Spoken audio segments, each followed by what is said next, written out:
గురుగారు చాలామంది ఏదో అంటారు కదా, రాత్రి పడుకోగానే ఉదయాన్నే లేగంగానే ఏదో అద్భుతాలు జరిగిపోవాలని కోరుకుంటారు. నిజంగా అలాంటివి ఉంటాయంటారా? అలా అద్భుతాలు జరగాలంటే ఏం చేయాలి? అలాంటి అద్భుతాలు జరగాలి అంటే మనిషి లోపల మార్పు అనేటువంటిది రావాలి. ఓకే, నమ్మాలి. ఫస్ట్ ఒక కూతురి వివాహం జరిపేటువంటి సమయంలో ఒక 15 రోజులైతే కూతురు వివాహం ఉన్నది అనుకునేటప్పుడు ఎంతటి టెన్షన్గా ఒక తండ్రి ఉంటాడు, ఎంతటి మనసు మొత్తం దాని మీదే ఉంటుంది. ఇంట్లో ఎవరికి ఏం కావద్దు, ఒకవేళ ఎవరైనా హెల్త్ రిలేటెడ్ బాగాలేరు జాగ్రత్తగా ఉండండి, ఒకవేళ మరణించినట్టయితే మళ్ళీ ఆ పెళ్లి ఇప్పుడు చేయొద్దు, కొడుకుది కానీ కూతురుది కానీ. అంటే ఎందుకు చెప్తున్నాను అంటే ఇది ఇప్పుడు ఒక 10 లక్షలు వివాహానికి సంబంధించి ఎవరో ఒకరు సాయం చేస్తారు, సాయం చేయరు అని కాదు, అది అతను నమ్ముతాడు. ఒక గృహము ఎంత ఉంటుంది, అంత ముందైతే ఇల్లు కట్టు అవే చేస్తే డబ్బులు అనుకుంటారు, చాలా మంది అనుకుంటారు. అందుకే ఇల్లు కట్టి చూడు పెళ్లి చేసి చూడు అని చెప్పి అంటారు. తెలంగాణలో ఒక సామెత. సో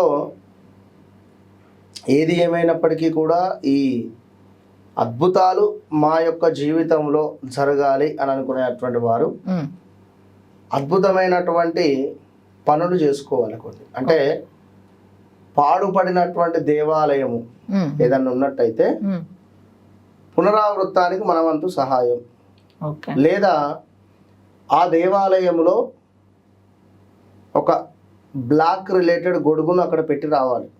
ఓకే, అక్కడ ఎక్కడైనా ఆ దేవాలయంలో ఆ గొడుగును అక్కడ పెట్టేసేయాలి, వచ్చేసేయాలి. ఓకే, శుక్రవారం రోజు ఒక తాళంను కొనాలి, లైక్ తాళం కప్పు. ఓకే, ఇది తాళం వేసి ఆ తాళం కూడా దానికే ఉంచాలి. పెట్టి శుక్రవారం రోజు రాత్రి 8:30 నుండి 9:30 మధ్యలో మీరు పడుకునేటువంటి పిల్లో కింద దాన్ని పెట్టుకొని పడుకోవాలి. శనివారం పొద్దున్నే మీరు అల్లారం పెట్టుకోవద్దేం పెట్టుకోవద్దు.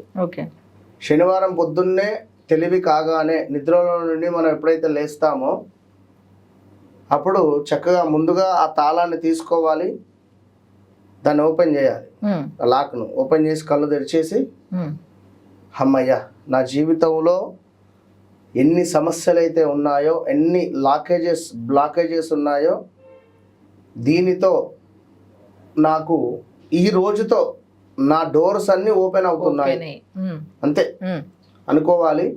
దీన్ని చక్కగా తీసుకొని ఎక్కడైనా హాల్లో పెట్టుకోవాలి. పెట్టుకొని స్నానాది కార్యక్రమాలు, ఇంట్లో కార్యక్రమాలన్నీ అయిపోయిన తర్వాత 9:30, 10:30, 11ంటికి ఏదైనా దేవాలయానికి ఈ తాళంను తీసుకొని పోవాలి. తీసుకువెళ్ళి చక్కగా హనుమాన్ చాలీసా చదువుకోవాలి. మీ పక్కన పెట్టుకోండి తాళాన్ని, లేదా మీ ఒళ్ళో పెట్టుకోండి. పెట్టుకొని హనుమాన్ చాలీసా చదవండి. చదువుకున్న తర్వాత ఈ యొక్క హనుమాన్ చాలీసా చదివిన తర్వాత ఒక 2 తమలపాకులపై కాస్త తేనెను రాయాలి. తేనెను వేసి మడిచేసి ఆంజనేయ స్వామి ఉంటే ఆంజనేయ స్వామి దేవాలయము, లేదా అమ్మవారి దేవాలయం ఉంటే అమ్మవారి దేవాలయంలో ఈ తమలపాకుపై తేనె పోసింది సమర్పించాలి. సమర్పించి ఈ తాళాన్ని అక్కడే వదిలేయాలి, తీసి కింద పెట్టేసేయాలి. తీసి కింద పెట్టేసి లేచి అర్చనాది కార్యక్రమాలు చేసుకోండి. మళ్ళీ లాక్ చేసి పెట్టాలి, అక్కడ మళ్ళీ లాక్ చేయాలి. ఓకే, దేవాలయంలో హనుమాన్ చాలీసా చదివేటప్పుడు దాన్ని లాక్ చేసేసేయాలి. బస్ ఓకే, అది ఎక్కడన్నా పెట్టేసేయండి. ఇక దేవాలయంలో ఎటు పక్కనైనా పెట్టండి. పెట్టేసిన తర్వాత అర్చనాది కార్యక్రమాలు చేసుకోండి. వెనక్కి తిరిగి చూడకుండా వెళ్ళిపోండి. ఓకే, ఎవరో వచ్చి మీ లాక్ ఓపెన్ చేస్తారు. అదే అంటే లాక్ తీసుకొని ఇది పని చేస్తుందా లేదా అని ఓపెన్ చేయడము, లేదా ఏదో చేస్తారు. దానితో పూర్తి బ్లాకేజెస్ 100% సూపర్ రిజల్ట్ మీకు వితిన్ 41 days లోపే వచ్చేస్తుంది. సూపర్, అంటే సూపర్ ఎక్సలెంట్ రెమెడీ అయితే చెప్పారు గురుగారు. ధన్యవాదాలు. మహాదేవ్.